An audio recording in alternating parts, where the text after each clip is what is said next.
जय गुरु जी, शुक्राना गुरु जी। संगत जी, गुरु जी का मंत्र जाप करेंगे आज। पहले ओम नमः शिवाय, शिव जी सदा सहाय। ओम नमः शिवाय, गुरु जी सदा सहाय।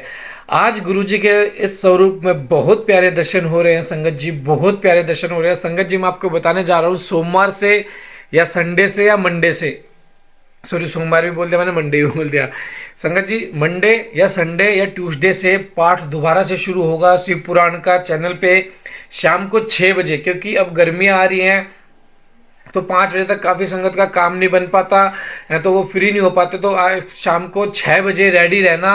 पर डे शाम को 6 बजे गर्मियों में मंगलवार से या सोमवार से पाठ शुरू हो जाएगा दोबारा से शिव पुराण।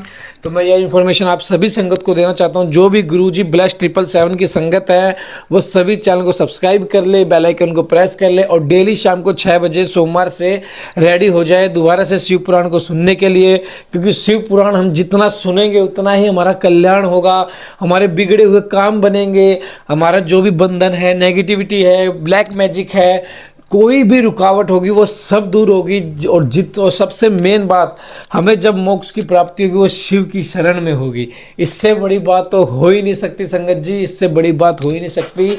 शिव पुराण एक ऐसा वरदान है कलयुग में, जो जिसने ले लिया वो तार हो गया, उसकी सातों पीढ़ियां तार हो गई। उसे किसी चीज की चिंता नहीं रहती, उसके काम अपने आप बनते हैं। कोई अदृश्य शक्ति उसकी रक्षा करने लग जाती है। और हमारे गुरु जी जब साथ हैं, वो गुरुजी ही हैं जो सारे काम बनवाते हैं। घर बैठे शिव पुराण सुनवा रहे हैं, हमारे गुरुजी ही सब मेहर कर रहे हैं संगत जी। तो गुरुजी के मंत्र जाप से आज के पाठ को शुरू करते हैं। ओम नमः शिवाय, शिव जी सदा सहाय। ओम नमः शिवाय, गुरु जी सदा सहाय। जय गुरु जी। जय गुरु जी। योग के अनेक भेद, उसके 8 और 6 अंगों का विवेचन, यम नियम आसन प्राणायाम 10 विध प्राणों को जीतने की महिमा, प्रत्याहार धारणा ध्यान और समाधि का निरूपण। श्री कृष्ण ने कहा कि भगवान, आपने ज्ञान क्रिया और चर्या का संक्षिप्त सार उद्धृत करके मुझे सुनाया है। यह सब श्रुति के समान आदरणीय है और इसे मैंने ध्यान पूर्वक सुना है। अब मैं अधिकार अंग विधि और प्रयोजन सहित परम दुर्लभ योग का वर्णन सुनना चाहता हूँ। यदि योग आदि का अभ्यास करने से पहले ही मृत्यु हो जाए तो मनुष्य आत्मघाती होता है। अतः आप योग का ऐसा कोई साधन बताइए जिसे शीघ्र सिद्ध किया जा सके, जिससे कि मनुष्य को आत्मघाती न होना पड़े। योग का वह अनुष्ठान, उसका कारण, उसके लिए उपयुक्त समय, साधन तथा उसके भेदों का तारतम्य क्या है। अपमन्यु बोले, श्री कृष्ण, तुम सब प्रश्नों के तारतम्य के ज्ञाता हो, तुम्हारा यह प्रश्न बहुत ही उचित है, इसलिए मैं इन सब बातों पर क्रमशः प्रकाश डालूंगा। तुम एकाग्रचित होकर सुनो। जिसकी दूसरी वृत्तियों का निरोध हो गया है, ऐसे चित्त की भगवान शिव में जो निश्चल वृत्ति है, उसी को संक्षेप से योग कहा गया है। यह योग 5 प्रकार का है: मंत्र योग, स्पर्श योग, भाव योग, अभाव योग और महायोग। मंत्र जप के अभ्यास वश मंत्र के वाच्यार्थ में स्थित हुई विपेक्ष रहित जो मन की वृत्ति है, उसका नाम मंत्र योग है। मन की वही वृत्ति जब प्राणायाम को प्रधानता दे दे तो उसका नाम सप्रश योग होता है। वही सप्रश योग जब मंत्र के सप्रश से रहित हो तो भाव योग कहलाता है।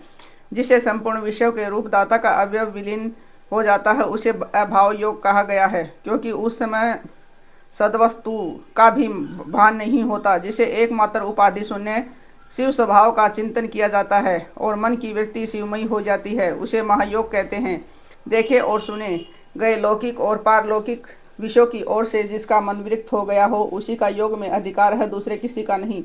लौकिक और पारलौकिक दोनों विषयों के दोषों का और ईश्वर के गुणों का सदा ही दर्शन करने से मन विरक्त होता है। प्राय सभी योग 8 या 6 अंगों से युक्त होते हैं: यम नियम स्वस्तिक आदि, आसन प्राणायाम प्रत्याहार धारणा ध्यान और समाधि। ये विद्वानों ने योग के 8 अंग बताए हैं: आसन प्राणायाम प्रत्याहार धारणा ध्यान और समाधि। ये थोड़े में योग के 6 लक्षण हैं। शिव शास्त्र में इनके पृथक पृथक लक्षण बताए गए हैं और अन्य शिवागमों में, विशेषतः कामिक आदि में, योग शास्त्रों में और किन्हीं किन्हीं पुराणों में भी इनके लक्षणों का वर्णन है। अहिंसा, सत्य, अस्तेय, ब्रह्मचर्य और अपरिग्रह, इन्हें सत्पुरुषों ने यम कहा है। इस प्रकार यम 5 अवयवों से के योग से युक्त हैं। शोच, संतोष, जप, तप और परिधान इन 5 वेदों से युक्त दूसरे योगांग को नियम कहा गया है। तात्पर्य यह है कि नियम अपने अंशों के भेद से 5 प्रकार का है। आसन के 8 भेद कहे गए हैं: स्वस्तिक आसन, पद्मासन, चंद्रासन, अर्धचंद्रासन, वीरासन, योगासन, प्रसादितासन, पर्यकासन और अपनी रुचि के अनुसार आसन। अपने शरीर में प्रकट हुई जो वायु है उसको प्राण कहते हैं, उसे रोकना ही उसका आयाम है। उस प्राणायाम के 3 भेद कहे गए हैं: रेचक, पूरक और कुंभक। नासिका के एक छिद्र को दबाकर या बंद करके दूसरे से उदर स्थित वायु को बाहर निकालें और इसे सर्वव्यापक क्रिया को रेचक कहा गया है। फिर दूसरे नासिका छिद्र के द्वारा बाह्य वायु से शरीर को धोखने की भांति भर लें।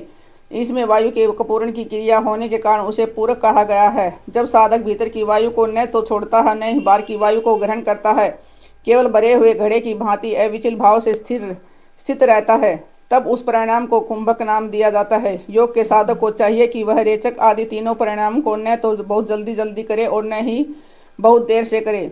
साधना के लिए उद्यत हो कर्म योग से उसका अभ्यास करें। रेचक आदि में नाड़ी शोधन पूर्वक जो प्राणायाम का अभ्यास किया जाता है उसे स्वेच्छा से उत्क्रमण पर्यंत करते रहना चाहिए। यह बात योग शास्त्र में बताई गई है। कनिष्क आदि के कर्म से प्राणायाम 4 प्रकार का कहा गया है। मात्रा और गुणों के विभाग तारतम्य से ये भेद बनते हैं। 4 भेदों में से जो कन्यक या कनिष्क प्राणायाम है वह प्रथम उद्दात कहा गया है। इसमें 12 मात्राएं होती हैं। मध्यम प्राणायाम द्वितीय उद्घात, उसमें 24 मात्राएं होती हैं। उत्तम श्रेणी का प्राणायाम तृतीय उद्घात है, उसमें 36 मात्राएं होती हैं। उससे भी श्रेष्ठ जो सर्वोत्कृष्ट चतुर्थ प्राणायाम है वह शरीर में संवेद और कंप आदि का जनक होता है। योगी के अंदर आनंद जनित रोमांच, नेत्रों से अश्रुपात, जल्प, भ्रांति और मूर्छा आदि भाव प्रकट होते हैं। घुटने के चारों ओर प्रदक्षिण क्रम से न बहुत जल्दी और न बहुत धीरे धीरे चुटकी बजाएं। घुटने की एक परिक्रमा में जितनी देर तक चुटकी बजती है उस समय का मान 1 मात्रा है।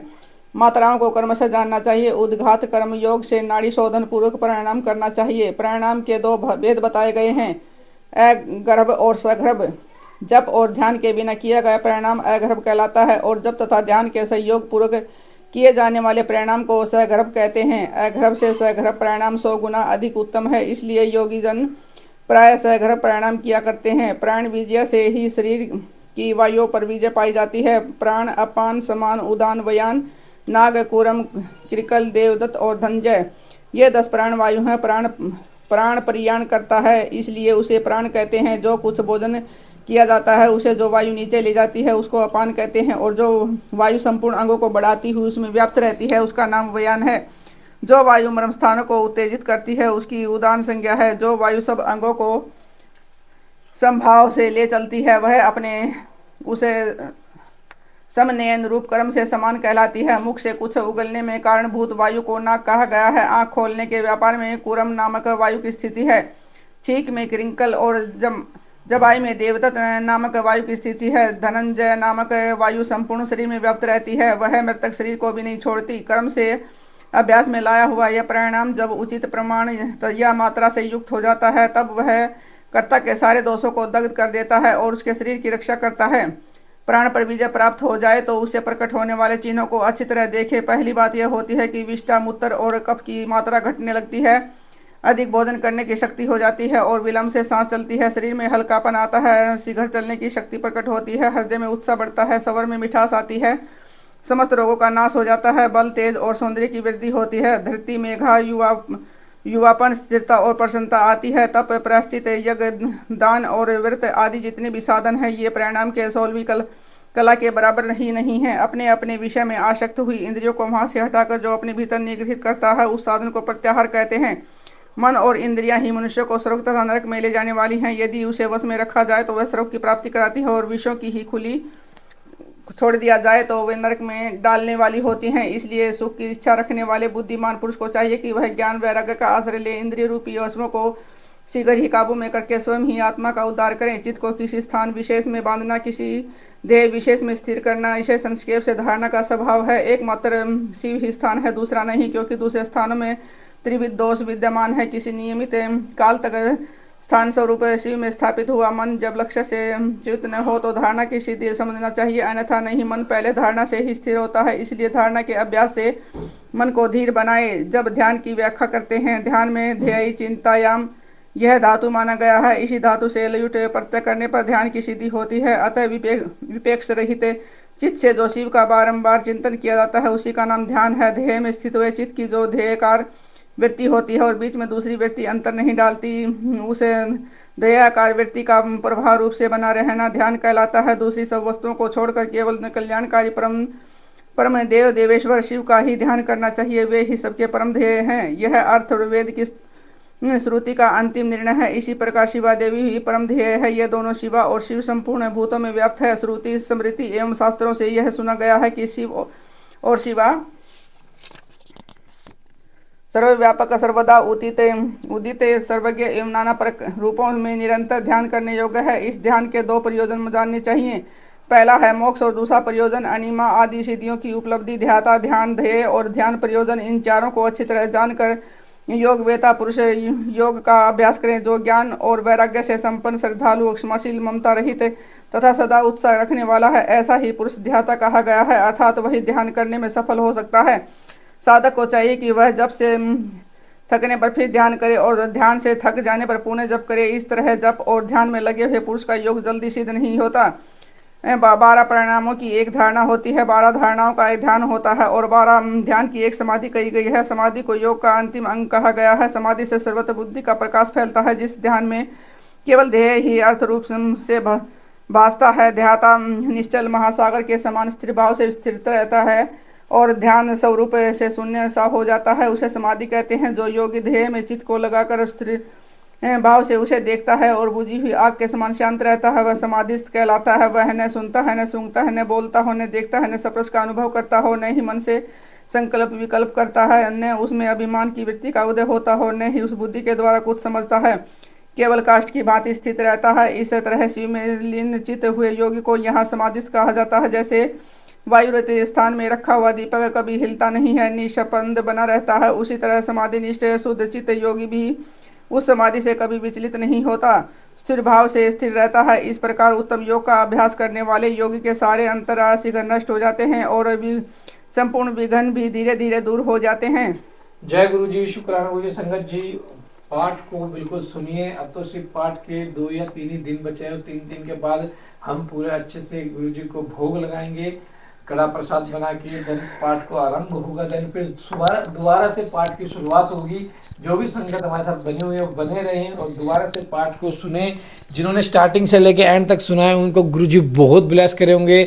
और संगत जी जरूर आप कमेंट में बताना आपके कितने काम बने होंगे। आप नंबर में बताना 2, 3, 4, 5 जो भी अटके हुए काम होंगे वो जरूर बने होंगे। काफ़ियों के घर में बीमारी से राहत मिली होगी, काफ़ियों के घर में नेगेटिविटी से राहत मिली होगी, काफ़ियों के घर में कुछ ना कुछ राहत जरूर मिली होगी। तो संगत जी जरूर आप कमेंट करना। और क्योंकि शिव पुराण है ही इतनी ब्लेस चीज़ जिसे गुरुजी ने खुद ब्लेस, मतलब गुरुजी की ही कथा है, कितनी ब्लेस है, हर चीज़ हर एक एक शब्द ब्लेस है। जय गुरु जी, शुक्राना गुरु जी। संगत जी आप भी अपना शुक्राना जरूर दर्ज करें और अपना कमेंट जरूर दर्ज करें कि हमारे इतने काम बने हैं शिव पुराण सुनते सुनते। और जो संगत जी दोबारा से सुनना स्टार्ट करेगी वो भी हैंड रेज करना, जय गुरु जी, शुक्राना गुरु जी करके हाजिरी लगाना। आज के पाठ में मैं समझ जाऊंगा कि वो संगत भी दोबारा से शिव पुराण जरूर सुने। जय गुरु जी, शुक्राना गुरु जी।